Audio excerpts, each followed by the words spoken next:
Bobby Ross, Head Messman, Merchant Marine, Mobile, Alabama. Kenneth Saff, First Lieutenant, Army Air Force, Kane, Pennsylvania. Philip Sagioni, Seaman, Second Class Navy, Wilmington, Delaware. Gilbert Sanchez, 52, Second Class Radar, Navy, Coast Guard, Ruth, Nevada. Thomas Schonecker, SN2 Navy, Albany, New York.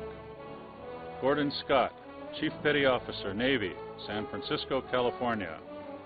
John Scott, EM1 Navy, USS Malloy, Philadelphia, Pennsylvania.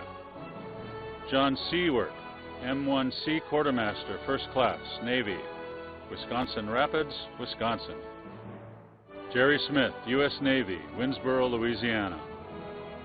Edward Souza, CRM Chief Radioman, U.S. Navy, USS Remy, Santa Clara, California. Harold Staggs, Torpedo Man, First Class, Navy, Pasadena, California. Beatrice Thaler, Army Air Corps, Reno, Nevada. Edward Trimper, Corporal, U.S. Marine Corps, North Plainfield, New Jersey. Thomas Voucher, Lieutenant Colonel, Army Air Corps, Mission, Texas. Joe Watson, Fireman, First Class, U.S. Navy, Appomattox, Virginia. Kenneth Wells, PFC, 6th Marine Division, Ottawa, Ohio. Robert Wheeler, Musician, First Class, Navy, San Diego, California. On Victory Day, I'm waiting to be, I was on Attu, Alaska, in a patrol bombing squadron, the same one I'd been in for 3 years, and we were preparing to be part of the northern invasion force for Japan, but they canceled the northern part. Well, they didn't cancel it. The war was over after the bomb.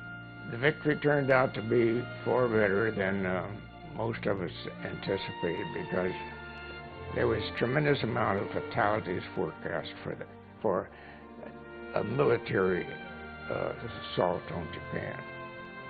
I think people were so elated they didn't even think about the future, the after.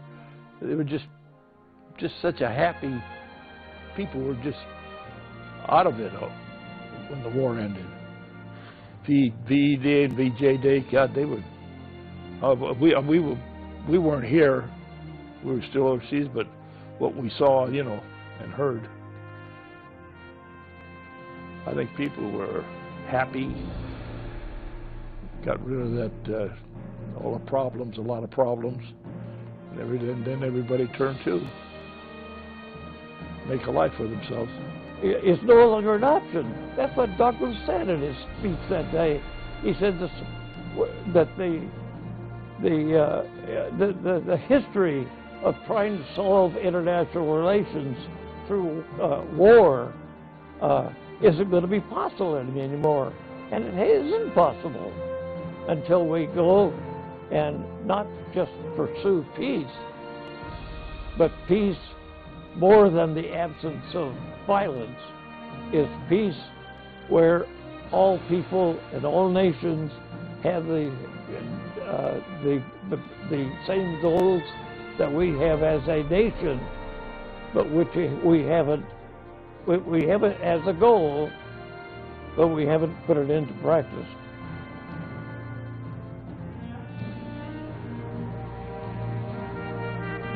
Thank you. All these ladies and gentlemen had indicated a desire to be here today. I'd also like to take a moment to honor the memory of all those World War II veterans who are no longer with us and those who cannot be physically with us today. A special tribute goes out to Art Albert, a World War II crewman of the USS Missouri. You may remember Art. He joined us every year for this commemoration ceremony for the past 18 years, and his goal was to be here for the 75th anniversary as well. Art and the USS Missouri were destined to be linked in memory for all time. On January 29, 1944, the USS Missouri was launched at Brooklyn Naval Shipyard. It was also Art's 17th birthday and the day he reported for duty on board the Mighty Mo. Art witnessed major historical events during his service aboard this ship. Following the kamikaze attack against the Missouri on April 11, 1945, Art helped push the wing of the Japanese airplane into the ocean, suffering minor injuries from the attack. 75 years ago today, on September 2, 1945, Art witnessed Douglas MacArthur pull up on the port side of the ship and depart from his destroyer Tin Can, as Art said, like he was getting out of a taxi in New York City. Art was also part of the crew that carried President Harry Truman to a conference in Rio de Janeiro in 1947. Art served on the Mighty Mo until his 21st birthday. Art loved this ship. He was immensely proud to be part of her story, and he looked forward to coming back here every year to remember this special anniversary in world history.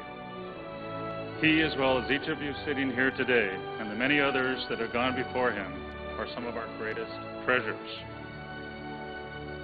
Sadly, Art passed away 3 months ago on June 3rd, but we feel his spirit here today and know he is smiling down upon us as we remember his fellow shipmates and all other World War II veterans who fought to protect our freedoms on this historic anniversary. Please join me in a moment of silence to honor this special veteran and someone I'm proud to have called my friend, Art Albert, and all the World War II veterans who've passed away.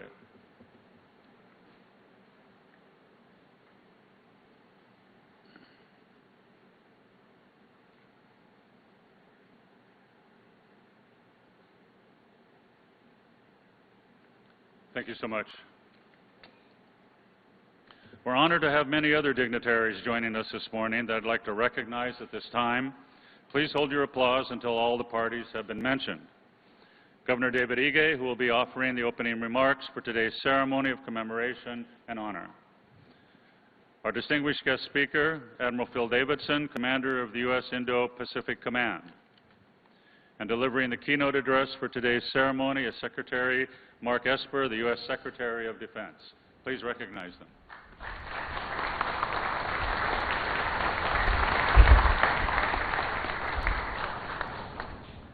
I'd now like to take a moment to share a message from Senators Bob and Elizabeth Dole, honorary co-chairpersons of the National 75th commemoration of the end of World War II. This is their message. When we were invited to co-chair today's commemoration, surrounded by the sacred waters of Pearl Harbor, we knew only the most extraordinary circumstances would keep us from joining you in person. Like everyone, we never imagined such circumstances would come to pass. Please know our hearts are with you this morning, and despite the distance, we are honored to co-chair this momentous occasion alongside our dear friend, Linda Hope. As a combat-wounded soldier, the youngest sister of an Iwo Jima survivor, and two proud advocates for our veterans, their families, and their caregivers, we know well the devastation and tragedy of war. At the same time, we have seen war summon the greatest qualities which humans are capable: courage beyond measure, loyalty beyond words, sacrifice, ingenuity, and endurance beyond imagining. The attack on this harbor echoed across the ocean to the mainland, ringing from coast to coast as a great call to action. When that call was heard, the entire nation responded.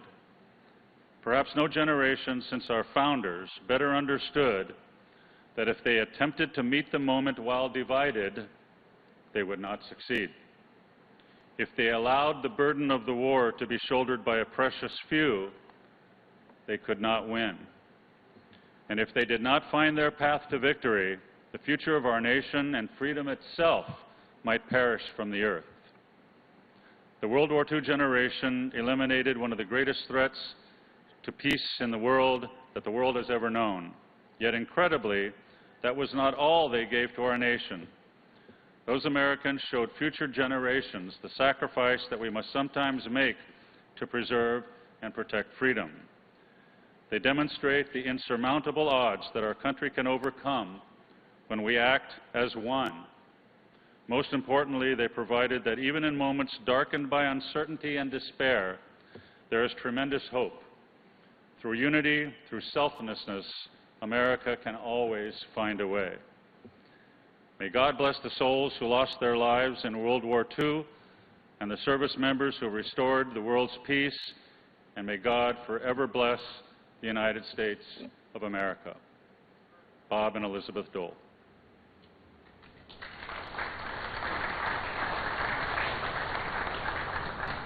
Next, please join me in welcoming the co-chairs of the 75th World War II Committee, General Darrell Wong and Captain Steve Colon, and other members of the committee. Please stand.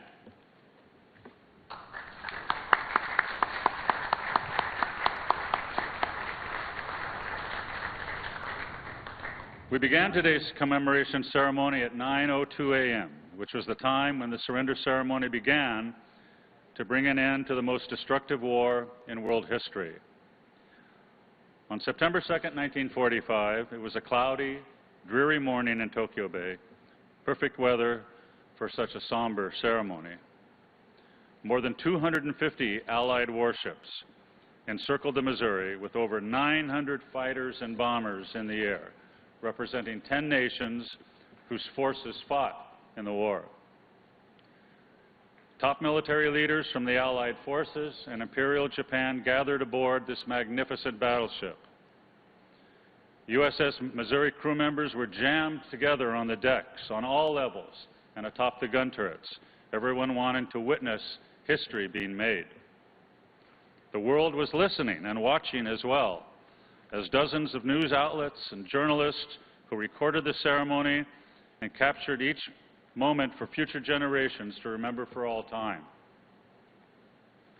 Now, if you're able, please rise for the parading of the colors and remain standing for the performance of our national anthem and Hawaii Pono'i. Colors will be administered by the U.S. Indo-Pacific Command Honor Guard. Our national anthem will be performed by MU-2 Emily Kershaw, along with music by the United States Pacific Fleet Band, and Hawaii Pono'i by the United States Marine Corps Forces Pacific Band, sung by Julius Mina. Today is also a celebrated day in Hawaii's history. On this day, September 2nd, 1838, Queen Liliuokalani was born. She was the last and only queen regnant of the last sovereign monarch of the Hawaiian Kingdom. Color Guard, parade the colors. Color Guard, attention, forward, march. Left, left, left, right, left, left, left, left, right, left, left, left, left, right, left, left, mark time, march. Left, left, left, right, left, left turn, march.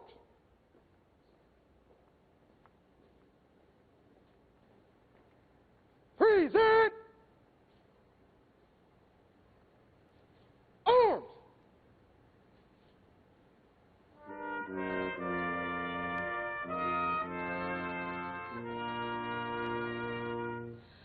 Oh, say, can you see by the dawn's early light what so gladly we hailed at the twilight's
Ready, two.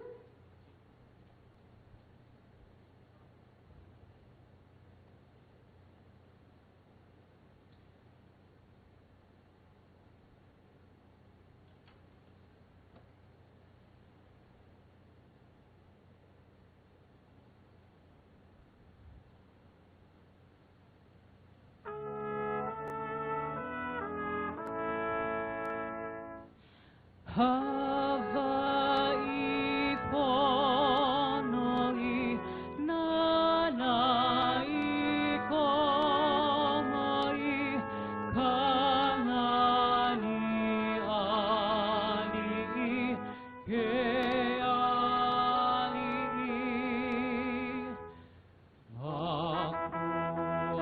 Akuanani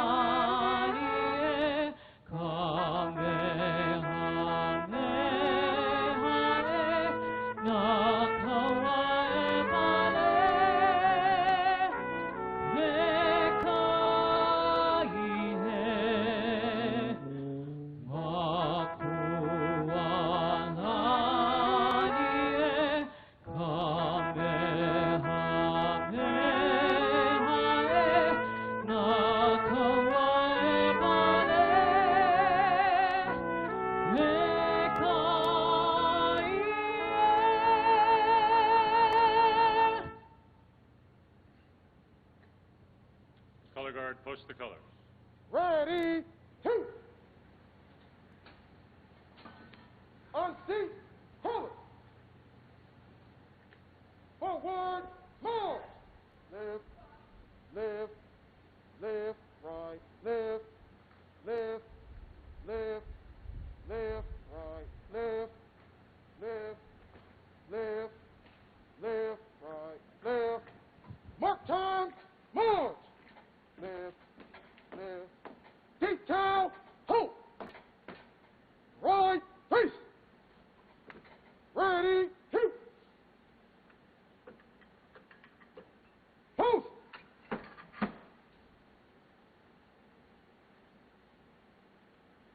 Ready, shoot. Left, face. Forward, march. Left, left, left, right, left, left, left, left, right, left, left, left, left, right. Mark time, march. Detail, hold. Colors, face. Forward, march. Left, left, left, right, left. Offering the Queen's Prayer this morning is Marlene Sy.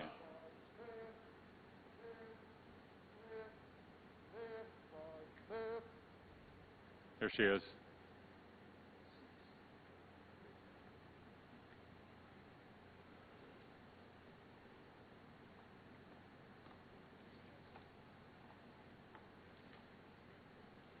Lydia Kamakaeha Lili Uokalani, our last reigning monarch of Hawaii, born on September 2, 1838.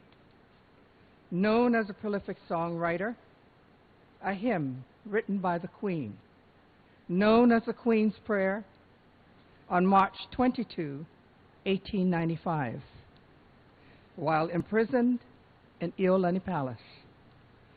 She asks for the Lord's protection, mercy, and loving kindness, and forgiveness of those who wronged her. Peace will be our wish, now and forevermore. Amen.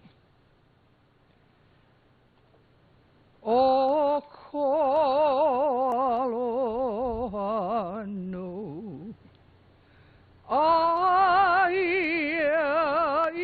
ikalani, o ko oia ia, he molele hoi, mai nana ino ino, na eva o kana kaehui kala ama ema eno no laila ekaku malalo koeu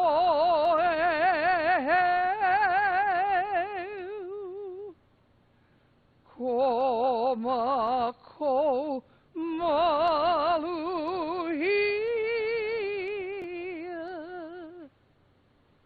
amau loaku no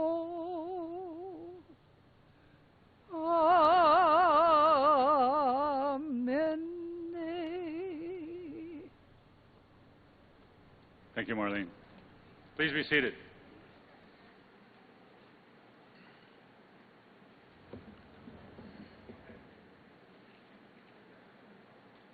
"75 years ago, the Japanese delegation had no idea what to expect upon boarding the U.S. Missouri to sign the formal documents agreeing to Japan's unconditional surrender to the Allied forces. For nearly 4 years, the war in the Pacific had raged as a series of epic, ferocious, and brutal battles on land, at sea, and in the air. The United States and Japan were fueled by a deep hatred for each other. Foreign Minister Mamoru Shigemitsu and the rest of the Japanese delegation stood across from General Douglas MacArthur as he signed the instrument of surrender as the Supreme Commander of the Allied forces. Then the following countries also signed in this order: Fleet Admiral Chester Nimitz for the United States, General Su Hyung Chang for China, Admiral Sir Bruce Fraser for the United Kingdom, Lieutenant General Kuzma Derayavianko for the Soviet Union, General Sir Thomas Blamey for Australia, Colonel Lawrence Moore Cosgrave for Canada, General de Corps d'Armée Philippe Leclerc from France, Lieutenant Admiral C.E.L. Helfrich for the Netherlands, and Vice Air Marshal Leonard M. Isett for New Zealand. The ceremony, though, was not one of vengeance or hatred. Instead, the Japanese delegation heard words advocating for a lasting peace that would plant the seeds for a bond of friendship that has grown stronger with each generation. With the rest of the world listening intently, General MacArthur not only brought an end to the bloodiest war in modern history, he also set the tone for the peace and friendship between the U.S. and Japan that continues 75 years later. We'll now play a video of General MacArthur's remarks from the surrender ceremony.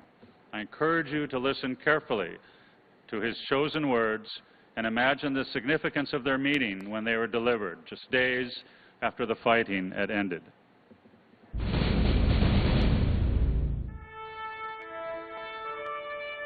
is my earnest hope, and indeed the hope of all mankind, that from this solemn occasion a better world shall emerge out of the blood and carnage of the past.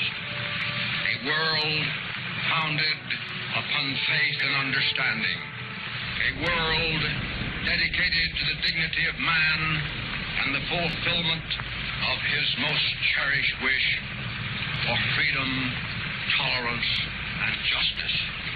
As Supreme Commander for the Allied Powers, I announce it my firm purpose, in the tradition of the countries I represent, to proceed in the discharge of my responsibilities with justice and tolerance, while taking all necessary dispositions to ensure that the terms of surrender are fully, promptly, and faithfully complied with.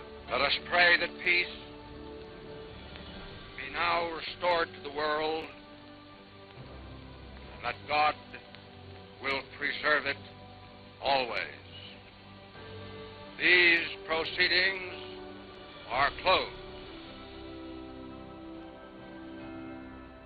These proceedings are closed. With those four powerful words, the deadliest war came to an end. At the conclusion of the ceremony, over 900 fighters and bombers that had been in the air over Tokyo Bay dropped down and flew over the Missouri. Fighting for peace came with heavy sacrifices by all, but we would like to offer our eternal gratitude to the memory of all those service members who fought so bravely, often to their death, to make the freedoms we enjoy today possible. Today we gather on was once used as an instrument of war, but it's instead evolved into an altar of peace and reconciliation. I'd like to call upon Steve Colon, Chairman of the Board of Directors of the USS Missouri Memorial Association and co-chair of the 75th Commemoration Committee, to say a few remarks and introduce our first guest speaker. In 2006, Steve retired as a captain after serving 26 years in the Navy and Navy Reserve. One of his career highlights includes serving aboard the USS Adroit during Operation Desert Storm as the operations officer, as they escorted the USS Missouri into combat operations in support of the ground war and witnessed the mighty battleship's 16-inch guns firing. Steve now serves as president of Hunt Development Group, LLC's Hawaii Division. Please welcome Steve Colon.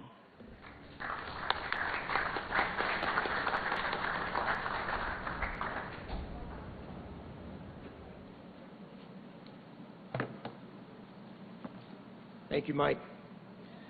Ship looks great. You should be very proud of your crew. Mr. Secretary, Admiral Davidson, Governor Ige, flag and general officers, distinguished visitors, and most importantly, our World War II veterans, welcome and aloha. On behalf of the USS Missouri Memorial Association, it is an honor to welcome you, as well as those joining us from all over the world, to remember this momentous day in our nation's history. But first, as chairman of this amazing organization, I'd like to take a moment to remember someone who's not here with us today, but I know he's looking down on us. My good friend and mentor and predecessor, Tim Gard, served in this organization for 25 years and was our chairman since 2014. His passion for the Missouri pushed us and encouraged us to ensure the mighty Mo would be a memorial we could all be proud of. I know how badly Tim wanted to be part of this ceremony, and it still saddens me that we lost him before that could happen. Tim, we miss you. I know you're here with us, though, in spirit. I can't tell you how proud I am of the job our Missouri crew members have done to get this ship ready for today. Those of you who are here with us are witnessing it firsthand, and I hope those watching from their homes can get an idea of the remarkable condition of this historic vessel. Our crew members are committed to preserving this iconic battleship and sharing her story and place in our nation's history. And what a story that is. 75 years ago today, this ship was witness to arguably the most important surrender in our world's history. To our Missouri staff and volunteers, well done on getting her ready for this special occasion. We're grateful for the dedication and commitment to sharing the USS Missouri's story and her place in history. I know these 6 months have been trying on you, and I have to tell you that going forward, we will be sailing into some rough seas. But like the greatest generation before us, I know we will persevere, and someday soon, we'll be welcoming visitors back to see this national treasure. Mahalo nui also to my 75th anniversary World War II Commemoration Committee co-chair, General Darrell Wong, as well as all of our committee members who are here and watching for the hard work in planning these events. It was been a very challenging environment. Bravo Zulu to all of you. To our World War II veterans here and watching from afar, we once again remember and thank you for the sacrifices that you made. We will never forget, and we will always honor your service. So let's go ahead and hear from our distinguished guests who have joined us today. First up will be Governor Ige, who will help reflect and remember on that day in Tokyo and how it resonates for all of us. Both he and Admiral Davidson served as the 75th World War II Commemoration Committee co-chairs. And I was honored to be serving with both of you. Governor Ige is the 8th governor of the state of Hawaii. He's the first governor of Okinawan ancestry.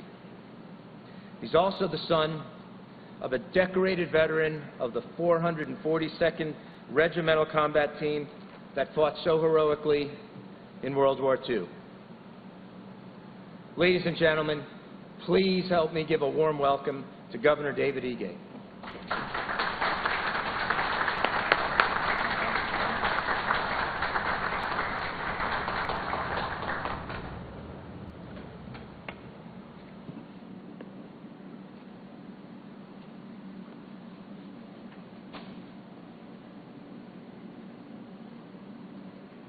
Good morning. It is my honor to welcome everyone, both here and across the nation and the world, to the USS Missouri. On this day, on this deck, 75 years ago, we marked the end in the Pacific theater of a great global war that touched every man, woman, and child of my parents' generation. The war took the lives of so many on all sides, leaving a vacuum in the roles of those who could have been, who should have been, our scientists, teachers, community leaders, farmers, and shopkeepers. They should have been our classmates, our neighbors, and our co-workers. They were our sons and daughters, our brothers and sisters, and our fathers and mothers. Victory came at a high price, paid by those who suffered and died on the front lines, as well as by those who endured hardship and uncertainty on the home front. It was won by an abiding belief in freedom and democracy, and by the strength of character, courage, and resilience that defied all odds. It was won by a generation defined as the greatest, not only by what they achieved in war, but by the peace and prosperity they created after it. Their legacy is the hope and the world order they passed on to all of us. Like Hawaii's late Senator Danny Noy, my own father, who served in the famed 442nd Regimental Combat Team, they returned home to fulfill the promise of citizenship and contribute to a life where all things are possible for everyone. Like you, I stand on the shoulders of all of these men and women and can stake my claim to life, liberty, and the pursuit of happiness because of their actions.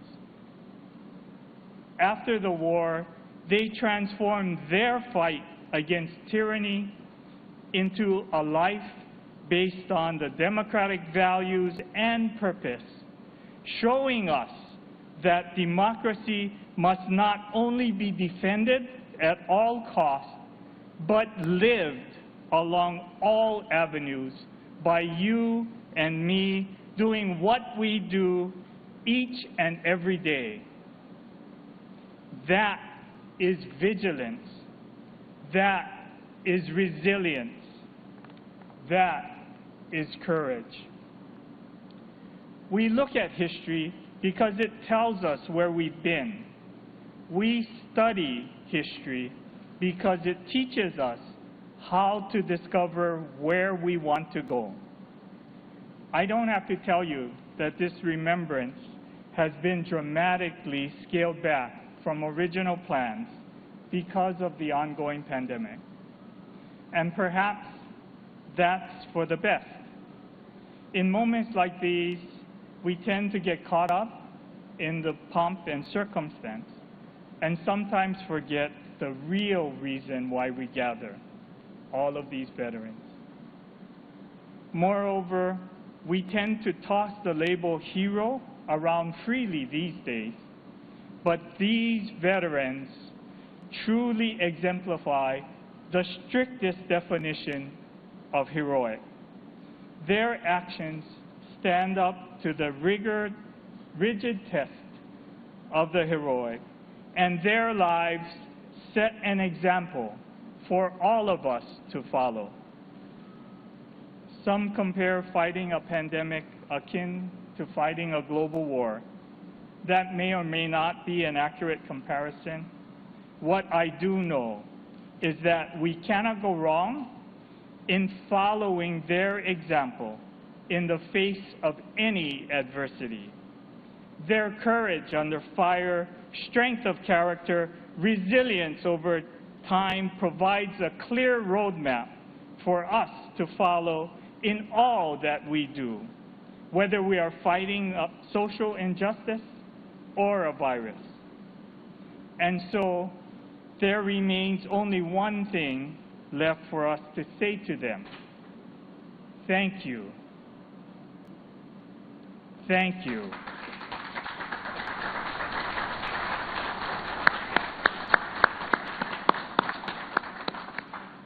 And we pray they grasp the depth of those words and the immensity of our debt. God bless you all. Thank you and aloha.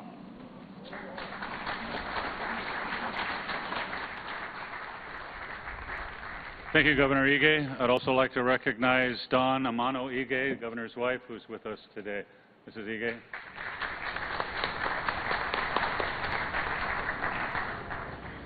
General Mark A. Milley, the 20th Chairman of the Joint Chiefs of Staff, would like to take this opportunity to pay tribute and to thank our World War II veterans for their bravery and sacrifice in service to our nation. We remain indebted to the veterans whose service demonstrated the selfless action of the greatest generation, who not only served to protect and defend our nation, but were part of the global force to defend peace. Ladies and gentlemen, General Mark Milley, Chairman of the Joint Chiefs of Staff. The greatest generation that took up arms to defend freedom against tyranny in the Second World War fought for something. They fought for a better peace. And from the ashes of the destruction and bloodshed of that war, that terrible war, they established a rules-based global order rooted in political and economic liberty that has stood for over 7 decades. My father and mother were part of that generation. My father trained here in Hawaii, on Maui, and from here made the assault landings at Kwajalein, Saipan, Tinian, and Iwo Jima with the 4th Marine Division, while my mother served at a Navy hospital in Seattle, taking care of the wounded, coming back from the Pacific Theater. I often reflect on my parents' service to this nation, and the lessons I take from their example have shaped my views on this nation's role and place in the world. My parents instilled in me a sense of service and an understanding of how lucky I am to be an American, how lucky I was to grow up in a country where we have freedoms of speech, press, religion, and all the other rights that we enjoy on a daily basis. Today, those with firsthand knowledge of World War II are becoming fewer and fewer. And so we all must never forget the horrific cost of great power war and the sacrifices of those that went before us. As the Chairman of the Joint Chiefs of Staff, on behalf of every soldier, sailor, airman, Marine, and Coast Guardsman, more than 2.3 million of us that wear the uniform today, we all extend our sincerest thanks to our World War II veterans for granting us the gift of freedom. And we renew our commitment to preserve the Constitution and the values you fought so hard to preserve.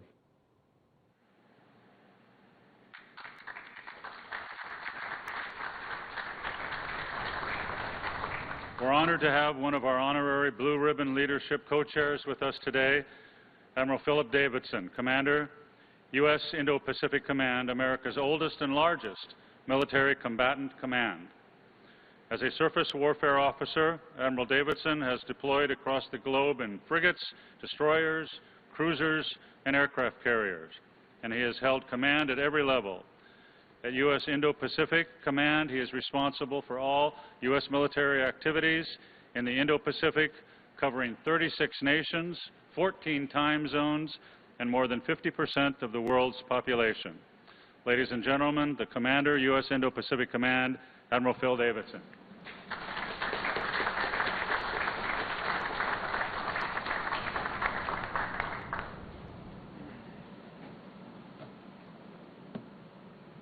Aloha and good morning. I would like to begin by thanking all the members of the 75th World War II Commemoration Committee for safely bringing these phenomenal events together in this environment. We are honored today to have the Secretary of Defense here with us to help commemorate the occasion, as well as his wife, Leah. Thank you, Mr. Secretary. We're grateful that you could both be here today. I'd like to thank General Milley for joining us virtually and for his moving remarks. And of course, thank you, Governor Ige, for your inspiring words. They underscore the significance of the state of Hawaii's magnificent relationship with our armed forces. As we celebrate the 75th anniversary of the end of World War II and our Allied victory in the Pacific, we remain forever indebted to our World War II veterans. They helped defend the world from tyranny. We are deeply honored that those from Hawaii, some of those very same veterans, could join us today in person, with many more joining us virtually around the globe. And indeed, the rest of them are here with us in spirit on the historic deck of the USS Missouri. This battleship, both signal of strength and symbol of peace, owes much of its legacy to the 33rd President of the United States, Harry S. Truman. It was hardly a surprise when President Truman selected the USS Missouri as the formal site to officially end the war. After all, the proud Missouri native's only child, Margaret, served as this ship's sponsor. And President Truman spoke at this ship's christening and also attended her commissioning. Well, one can only imagine how President Truman hoped the pride and joy of his home state would live on in the hearts and minds of Americans for years to come. And I mention this for two important reasons. First, to highlight that the Mighty Mo, this iconic American museum today, is the epitome of the arsenal of democracy that willed us to victory. In part, honoring the men and women of our greatest generation who supported the war effort in factories and shipyards across the country. And of course, the second reason is to provide a clear reminder of how the history of September 2nd, 1945 lives on. September 2nd is the day that the United States and our allies turned tragedy into triumph, violence into victory, fighting into freedom, loss into liberty, and peril into peace. A day that marks the very beginning of the rules-based international order, an order responsible for some 75 years of peace, prosperity, and security that helped not only to liberate hundreds of millions, but to lift billions out of poverty, and all to a level of prosperity previously unseen in human history. Certainly, the post-war period of regional peace and stability must not be taken for granted. Today, the world faces great challenges. You heard Governor Ige talk about the coronavirus pandemic. But as well, an emboldened Communist Party of China seeks to change the world to one in which Chinese national power is more important than international law. Beijing is using a whole-of-party approach to coerce to corrupt, and to contest the rules-based international order. Today, as we address the strategic threat of China and the other security challenges throughout the Indo-Pacific region, the memory of our greatest generation lives on. It lives on in our soldiers, our sailors, our airmen, Marines, and our Coast Guardsmen today. Each and every day, we remember our World War II heroes, and we pay tribute to them by continuing to defend the values of a free and open Indo-Pacific, to keep America, our allies, and our partners free from tyranny, and defend our shared values, our inalienable rights of life, liberty, and the pursuit of happiness. May God bless all the veterans of World War II, the men and women of the armed forces, the great state of Hawaii, and indeed, may God bless the United States of America. Thank you.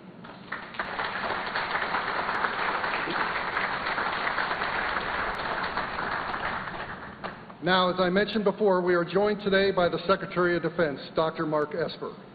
Secretary Esper is a graduate of the United States Military Academy at West Point, Harvard University, and George Washington University. He is a proud Gulf War veteran and former Army infantry officer.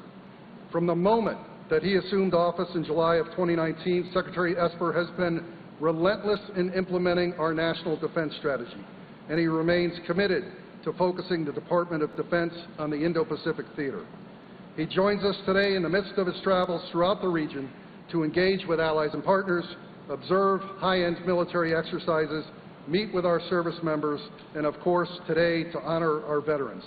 Ladies and gentlemen, it is my honor to introduce our keynote speaker, the 27th Secretary of Defense, the Honorable Dr. Mark Esper.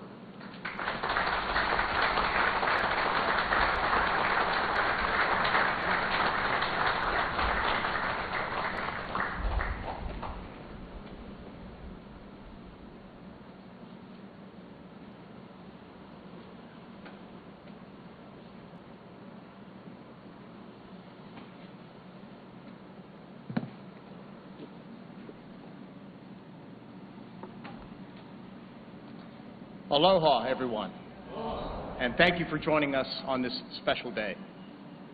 Thank you, Admiral Davidson, for that kind introduction. Thank you, General Milley, for your words, and thank you, Governor Ige, for the warm welcome and hospitality. On behalf of President Trump, thank you all for being here today. It is my great honor to be on the deck of this historic ship as we commemorate the 75th anniversary of the end of World War II and commemorate and reflect on the sacrifices and victories of our service members and allies who helped fight for and secure peace. I would like to extend a very special welcome to the members of the greatest generation here with us this morning, whose remarkable stories of courage and heroism are forever etched into our nation's heart and history. It is because of your selfless service and your sacrifice that we live in peace and prosperity today. And it is your legacy that inspires us in our efforts to uphold the freedoms and values for which you so nobly fought. Thank you all very much.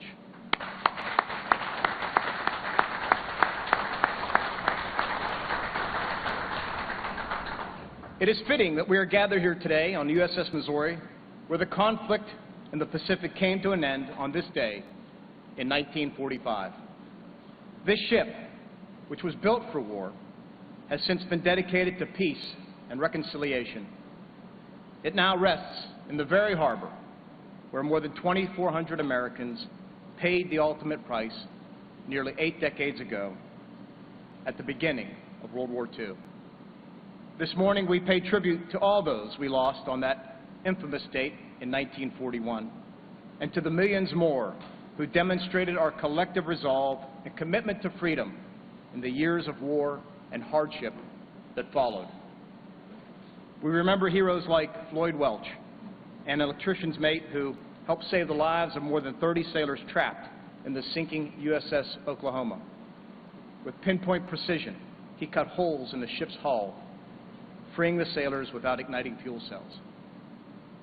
And we honor sailors like Mess Lieutenant Dory Miller, the namesake of the Navy's newest aircraft carrier. Miller assisted his mortally wounded captain aboard the USS West Virginia, then manned an anti-aircraft gun, and with no formal training, blunted the onslaught of enemy fighters and bombers. Since then, the memory of these men and those we lost in the attack on December 7th has served as an eternal reminder of the consequences of war, the human toll and tragedy, the debt paid in freedom's name, and the imperative of remaining ever vigilant. Throughout the war, millions of our countrymen answered the nation's call with great courage and selflessness. Americans of all faiths, races, and ethnicities, from all walks of life and vocation, rich to poor, and from all corners of the country, from cities to suburbs to farms. They left behind their loved ones, men and women alike, to sail across oceans and join allies in a desperate fight for liberty. From the deserts of Tunisia to the islands of Midway, and from the beaches of Normandy to the hills of Iwo Jima, these intrepid patriots stood arm in arm and shoulder to shoulder with our allies, determined to achieve total victory no matter how long it took. Meanwhile, on the home front, millions of other Americans served as civil defense volunteers, learning essential skills such as first aid, air defense, and firefighting. Many more bought war bonds, rationed consumer goods, and recycled scarce materials. Entrepreneurs, innovators, and production workers transformed assembly lines and industrial plants into the arsenal of democracy, ensuring military production kept pace with the needs of our soldiers, sailors, airmen, Marines, and Coast Guardsmen. And most importantly, though often separated by great distances and different challenges, the American people forged an unbreakable commitment to the cause of liberty, one that lives on to this day. World War II was an inflection point for the history of our great nation and for humanity writ large. The global fight against tyranny and oppression cost more than 70 million lives and caused unimaginable loss for the United States and our allies. Virtually no household was left untouched by the scale or scope of its wanton destruction. The human toll of the deadliest conflict in history led to the creation of a new world out of the rubble of the old, one that began with Imperial Japan's surrender on this ship 75 years ago. The war fundamentally altered the global balance of power and reshaped the international order into one led by like-minded nations, grounded in common purpose and shared values that prepared them well for a decades-long struggle against Soviet communism that would soon follow. In the aftermath of World War II, the United States assumed the mantle and the responsibility of leadership, recognizing that the Atlantic and Pacific Oceans would no longer protect us from conflicts started abroad, from ideologies with hegemonic ambitions, or from governments with malign intentions. It was America's time to lead, and we did so, guided by our founding principles and core values. The United States rose to the challenge. We built relationships with like-minded nations based on reciprocal trade, not predatory economics, based on respect for the sovereignty of all countries, not a strategy of might makes right, based on a commitment to always honoring our international obligations, not just when they serve our interests, and most importantly, based on our enduring values and beliefs. The result was today's international rules-based order that has provided security, prosperity, and stability to billions of people around the world for over a half-century. It set new standards and protocols when it comes to matters of trade and diplomacy. It raised the bar when it comes to human rights and individual freedoms. And it created new expectations regarding the use of force and the way countries should treat one another. Today, in the face of new challenges to this free and open order, we are working to build an even broader coalition of partners, one that includes both longtime friends and former adversaries, to protect the hard-fought gains of generations past and present, especially in the Pacific. We share an important goal: defending the sacred principles that benefit us all: democracy, liberty, sovereignty, human rights, mutual respect, and the rule of law. To do so, we continue to forge new partnerships and strengthen our existing ones. From our alliances with Japan, South Korea, and Australia, to our long collaboration with ASEAN countries, India, New Zealand, and the Pacific Island countries. Growing, deepening, and unifying this network must remain central to our collective strategy to ensure peace and prosperity for another 75 years and beyond. We welcome every nation, especially those that have benefited most from today's international system, to join us in this effort. For decades, the United States and our partners have based our efforts on the belief that today's free and open order, however imperfect, is worth fighting for. And while this system has largely remained intact, we cannot take it for granted or leave its future up to chance. That is why, together, we are committed to improving it and remain ready to defend it, much like the greatest generation did when history called and fate challenged. 75 years ago today, the great American naval hero, Admiral Chester Nimitz, sent a message to the Pacific Fleet regarding the end of the war. He reflected on the heavy cost of victory and our solemn obligation to the fallen, which was, in his words, quote, "the obligation to ensure that their sacrifice will help to make this a better and safer world in which to live." Our work today continues in this spirit. As we look to the path ahead, we honor the legacy of those who came before us and recommit ourselves to defending today's international rules and norms so that the world is safer and is better for generations yet to come. This means embracing the importance of what President Ronald Reagan called peace through strength, and building a military and alliance structure to match that imperative. The United States' commitment to the world today is the same one we made to the freedom-loving people of the world in 1941. That we will remain ready to fight any foe and defend any friend, and that we will safeguard our values and all that we hold dear at every turn, in every place. We will not back down, and we will not yield. Freedom is far too precious to do otherwise, and the sacrifice of those who came before us is far too great. Ladies and gentlemen, thank you once again for commemorating this historic anniversary with us today. May God bless the members of the greatest generation and all of our veterans, service members, and allies across the globe. And may God bless the United States of America. Thank you.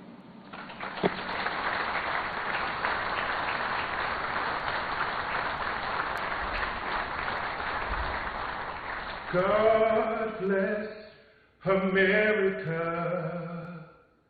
land that I love. Stand beside her and guide her through the night with the light from above. From the mountains to the prairies, to the oceans, white with foam. God bless America, my home, sweet home. God bless America.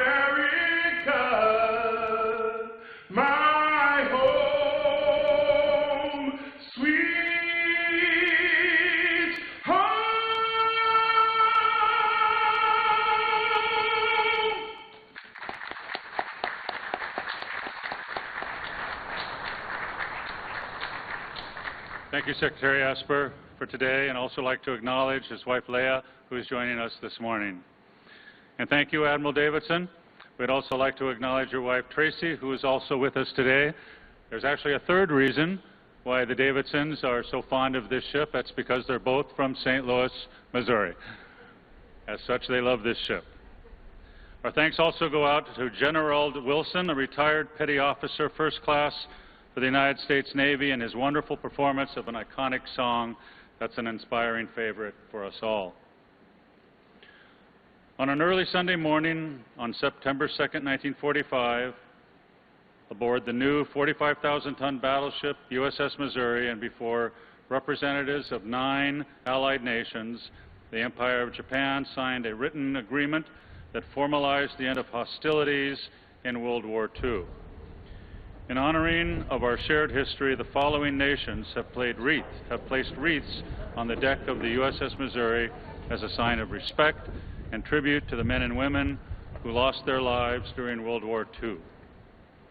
Australia, Brunei Darussalam, Canada, France, Federal Germany, Japan, Myanmar, New Zealand, the Philippines, Portugal, Russia, Singapore, South Korea, United Kingdom, and the United States of America. Offering flowers is a ritual that occurs around the world, symbolizing the beauty and brevity of life. As we honor the past, let us remember that what defines our relationships with our allies and partners is a deep-rooted mutual trust, friendship, support, and cooperation. It was our collective commitment and sacrifice during World War II that established the foundations of the free and open Indo-Pacific that benefits all nations today. As we look to secure our future, let us reaffirm our commitment to maintain a peaceful and prosperous world. We now wish to remember all those service members who made the ultimate sacrifice in defense of our country and to the freedoms that all of us enjoy. We'd like to ask all of you who are able to please stand for this portion of the program as we pay tribute to all fallen service members. First, with a moment of silence, followed by a rifle salute.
Thank you. Please be seated.